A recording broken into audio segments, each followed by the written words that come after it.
going good. Yeah, it's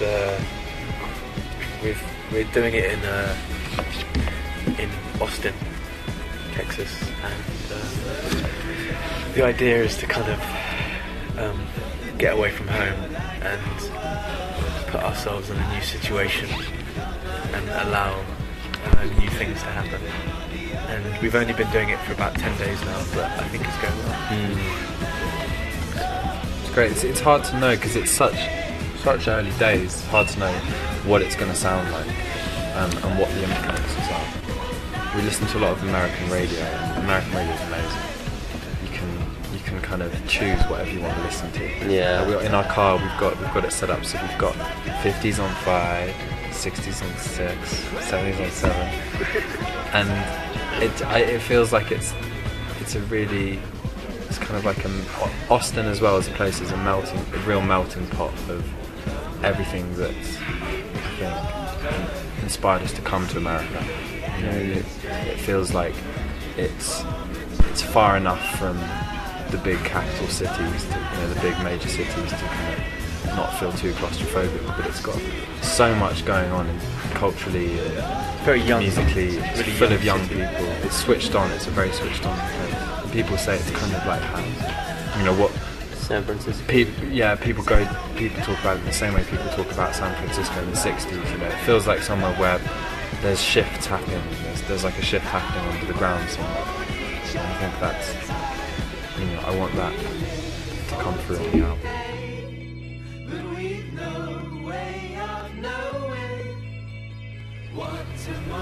Just kind of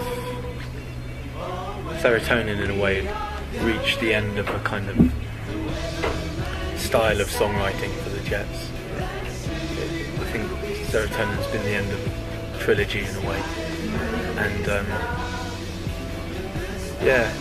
we're eager to just do new things and discover new sounds. And I really like the idea of bands in the 60s and 70s. They used to release an album every year, or if you're the Beatles, you release 2 albums every year. And I think it's a shame more bands don't do that. And I think something we've learnt to do is write wherever we are. There was once upon a time where we needed all these conditions to write. That we all needed to be in the same room with each other, and we needed space and we needed time and all this stuff. Whereas I think now we're much better at just getting on with stuff.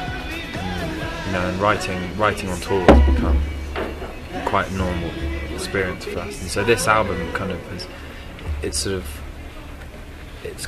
started writing itself very quickly. And some of the songs we're working on now are actually written during the sessions for Serotonin. Not to say that they're leftover bits, but it's actually been. It's just we wanted to get on with it very quickly. Yeah, we're thinking of calling this album Leftovers. Actually. Yeah. Leftover Serotonin Part 2.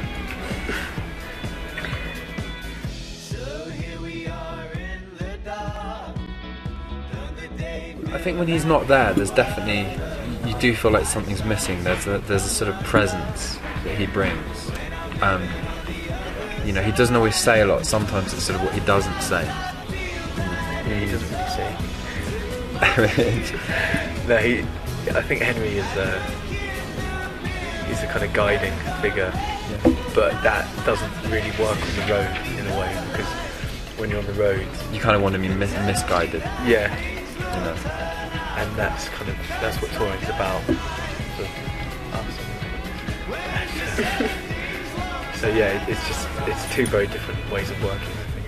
But I think, for example, with recording this album, we felt very much like we wanted Henry to be involved in the process, and he has been involved in the writing process. But we're spending half the time in Texas without him, and the second half he's coming, and he's gonna dip in and out of the house and working with us.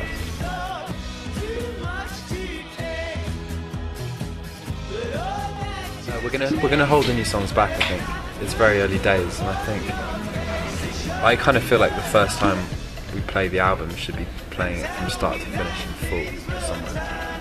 Maybe back in Mexico. Or maybe we should do it in Austin. On the last day of staying in our house, we should invite everyone up. From Mexico. From Mexico. I think just all the most influential figures of the world can come and sit in our garden. Yeah. you know, Perez Hilton, Oprah, Oprah. just all the big cats. Obama. And we'll play them the record. You should come. You can film it.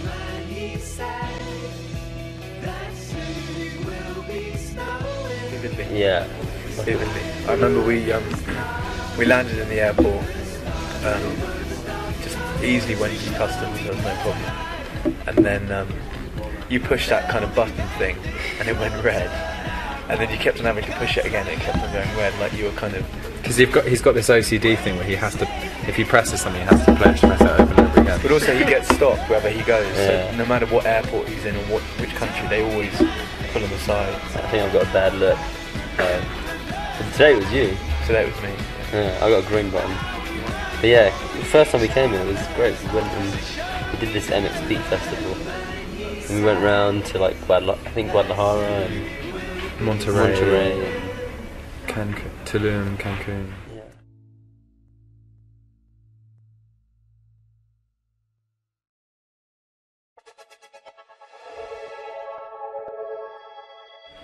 Album. I really My like favourite was always the first record. I put the guitar. Yeah. I like Medal.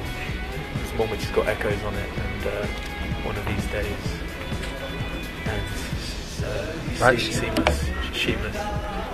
I actually like Momentary Lapse of Reason, which is that's a shocker. record from their dark 80s past. Yeah. I think it was the first record they did without Roger Waters, and all the other guys obviously had to channel their inner Roger Waters, and it's kind of like a concept record about, I don't know what it's about, kind of having a medley crisis. It's got some deep cuts on it.